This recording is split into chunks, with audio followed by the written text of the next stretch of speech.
What's up, you guys? It's Scott from Fly Rides. I am back today with another video for you guys. I've been very excited about this one. We are going to be breaking down the 5 best budget eMTBs for you guys. Been getting a lot of requests for a video like this because we did our top 10 video, which you should watch, but those are a lot of pretty expensive bikes. So how we're defining a budget eMTB is under 5K. It might sound like still a ton of money to some people. It's a ton of money to me. I totally get it. You know, when you're getting into the lower end bikes, you are playing a little bit of a riskier game.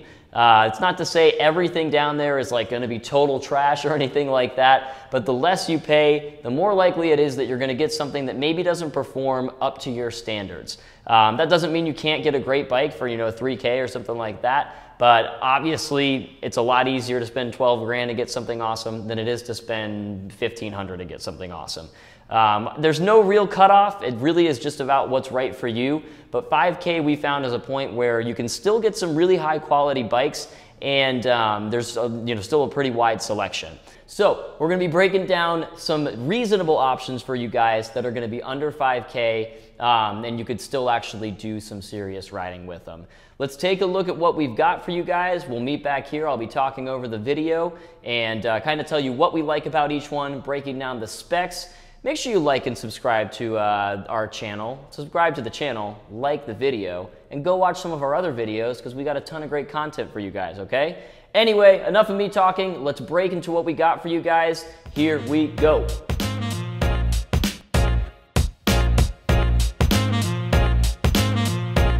All right, you guys, first up we have the Highbike Estero All-Mountain 2.0. This is a great entry-level bike. I think Highbike sits really nicely in the entry-level category this year. They've been making some fantastic options for people just getting into the game. But this bike is pretty aggressively built. It still fits in right with the rest of the all-mountain lineup, which is, again, a pretty versatile but downhill-focused style of bike. You've got the RockShox Yari RC in the fork with 160 millimeters of travel, the RockShox Deluxe in the back. You're getting the Shimano Dior M6000 20-speed derailing system on this, which is pretty solid as well. The other thing that you're getting on here is the Yamaha PWX motor with 80 newton meters of torque and a 500 watt-hour battery. The Yamaha does take up battery a little bit quicker than some of the other motor systems we were noticing out there, but it's still a great option when you're looking for a little bit more power, kind of like a more motocrossy, like very, very powerful feel, which is a lot of what a lot of people, for more enduro riders or downhill riders like about the Yamaha PWX. So if you're just kind of wanting to dip your toes in, that is a great option as well. What I really liked about this bike in particular is how well it climbed in comparison to some of the other all-mountain bikes. And I think it is because of that Yamaha PWX. You've got a lot more different speed options, and the most powerful mode on that just feels a little bit more powerful sometimes than on some of the other all-mountains. The other thing I really, really dig about this bike, you still get the plus-size tires. You get everything you would get on one of the higher-end all-mountain lines, but you're paying a lot less for it.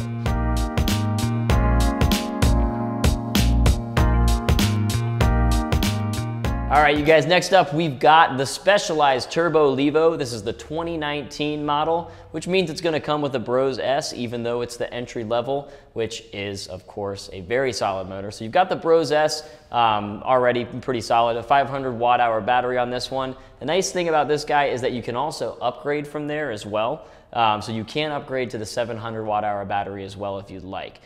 So that's one option right there. One thing I would add to this, speaking of upgrades, would be a dropper seat post. You can internally route it. It doesn't come standard with a dropper seat post. So those are two things that you might want to add on if you are considering this bike. But overall, it's a really solid addition to the Turbo Levo family. I think most people, when they look at the Specialized bikes, just assume, like, out of my price range, not going to happen because of the Specialized brand. But this is a great option to get you kind of involved with that bike and make you fall in love with them initially, and then you can upgrade long term. It's got the Sector fork on there, and then the RockShox Deluxe RT in the back, both with 150 millimeters of travel. This bike climbs really, really well. All Specialized bikes, in my opinion, do. It is a SRAM group set, so it's a SRAM NX 11-speed. In my opinion, SRAM NX is going to be the entry level of SRAMs, but I really think, like, SRAM doesn't really make a bad drivetrain. The NX, you'll see a lot of times, I'm thinking like last year's Focus, Sam's bikes, they came with an NX derailleur. So you'll see the SRAM NX on a lot of higher end bikes. So it's, you know, pretty solid bang for your buck on this guy. You got 2 piston brakes in the back and 4 piston brakes in the front. That's another great thing. You don't see a lot of 4 piston brakes at this price point. So yeah, you're getting the specialized name and the FSR suspension setup for, again, under 5K. Really difficult to beat. Let's check out the next bike.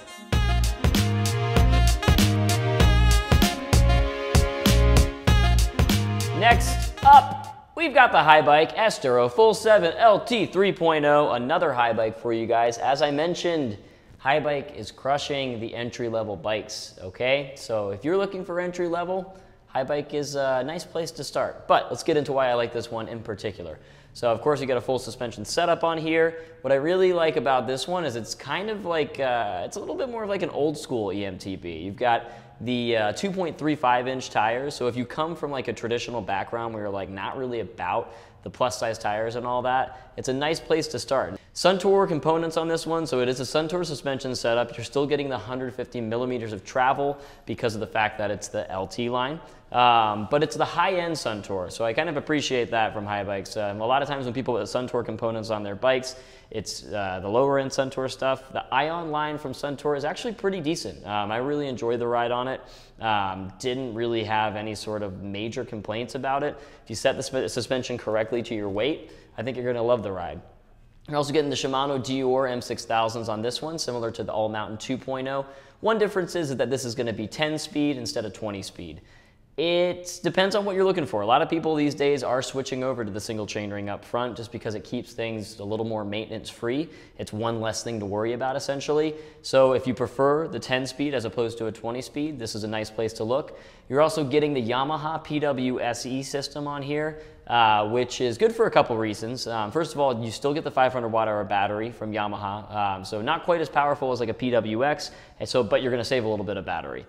Essentially. A lot of times with the base models, they'll put on the 400 watt-hour battery just to save some money, but you're still getting a really great price on this bike, and you're still getting a 500 watt-hour battery as well. The SE is slightly upgraded from the PW system. It's essentially smarter. It doesn't offer a ton of extra power, but it does widen out the range that you can use, the cadence range. So basically, it's going to be a slightly wider. I need to look the exact spec up. I believe it's up to 110 RPMs where it used to be 100. But I will correct myself below if that is wrong. So yeah, the PWSE system is a legitimately, you know, usable system these days. I mean, it's not quite as powerful, but if you're someone who doesn't need all the power of a PWX or the Bosch Performance CX, this is definitely a place to look.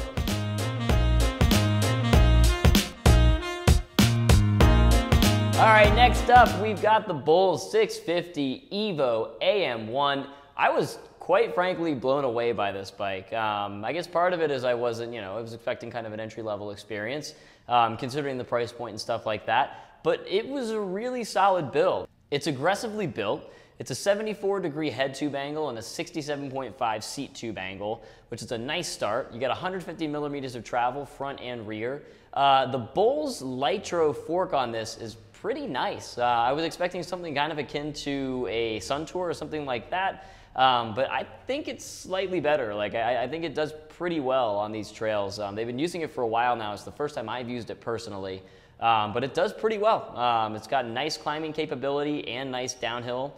And then the Litro fork is paired with a Fox float rear shock. So pretty nice stuff on it, I gotta say, for the price point there. You got a Shimano Dior M6000 derailleur that's gonna give you 10 speeds.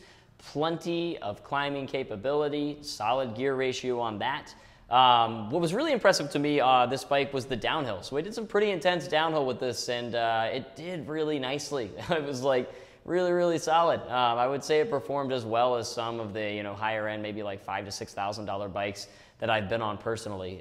So don't sleep on this bike. Bulls has done a really solid job with this one, I think. It also comes with the Kind Shock dropper C-post on there as well, which is, again, excellent add-on. You always want to have a dropper in my opinion, and Kind Shock makes great stuff. It's not quite the level of the KS Lev, but it is still, you know, the same company, so they're going to make something pretty good. Let's check out the next bike.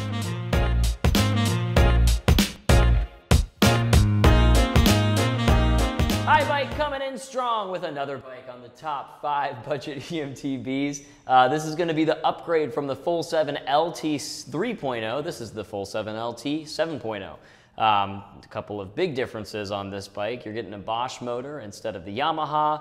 You're getting Sun Tour, slightly thicker stanchions on there. You're getting a better derailleur, so it's going to be SRAM NX. Let's not rush through it though. Let's take our time with this, guys. So you got the knobby nick tires on there, plus size, snakes in tires. The tires are tubeless ready, I believe, but the rims will not be. So that it's going to take some a little bit of a build out if you wanted to go tubeless on that guy. Going back to the suspension, so you do get the Sun Tour Aeon in the front with the 35mm stanchions, but you're getting a RockShox Deluxe in the back. So a little bit of a mix and match there, similar to the AM1 that we just talked about. You're also getting on this the SRAM NX. I mentioned before, I don't think this is a bad drivetrain at all. SRAM makes really good stuff, even their base model, it's really solid. You get the climbing capabilities of a Bosch motor on this guy, and the Full 7 geometry makes it a little bit easier to climb. So if you're looking for something that's going to keep you climbing but have the extra suspension of the LT line, this is going to be pretty solid. Of course, not quite as downhill capable as an all-mountain bike, but the Full 7 line is great for fire roads, single track, kind of flowy stuff.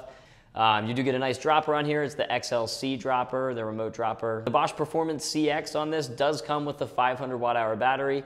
As you can see, it is also integrated, which people are crazy about, of course. I really enjoyed this bike. It somehow feels a little bit smaller than a lot of the other, I mean, it is going to be a less aggressive build as part of the reason why, unlike the all-mountain lines that we used on these ones, or the Full 7 LT. It felt just a little bit better of a fit for my build personally. So yeah, if you're kind of like a smaller build, I think this is a good place to start looking. But even though it is kind of, I think, designed slightly for smaller riders, it's almost like the Full Life, actually, to be totally honest. I think that's kind of what it was reminiscent of for me. Even though it's built for that, it is still a very capable full suspension eMTB and worth considering picking up if it's in your price range.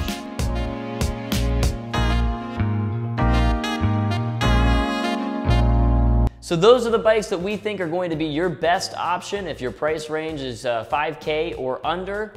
Leave a comment below, let us know what you thought. If you have one of these bikes, let me know how it's working out for you, or if you're looking at one of them and have any questions, let me know that as well. If you would please like this video, subscribe to this channel, more importantly, watch it all the way through and share it with all your friends, okay? Post it anywhere you want. We will be posting more and more content, you guys. You guys have been super supportive of us so far, and we really appreciate it, and we want to give back to you. So let us know what you guys are looking for in terms of content, and I promise we will try to get it done if we can. We've been connecting with some other manufacturers and stuff to see what bikes we can get in so we can ride them for you and let them know our thoughts. All right, we'll see you next time. Give me a shout, and I will respond. Bye, guys.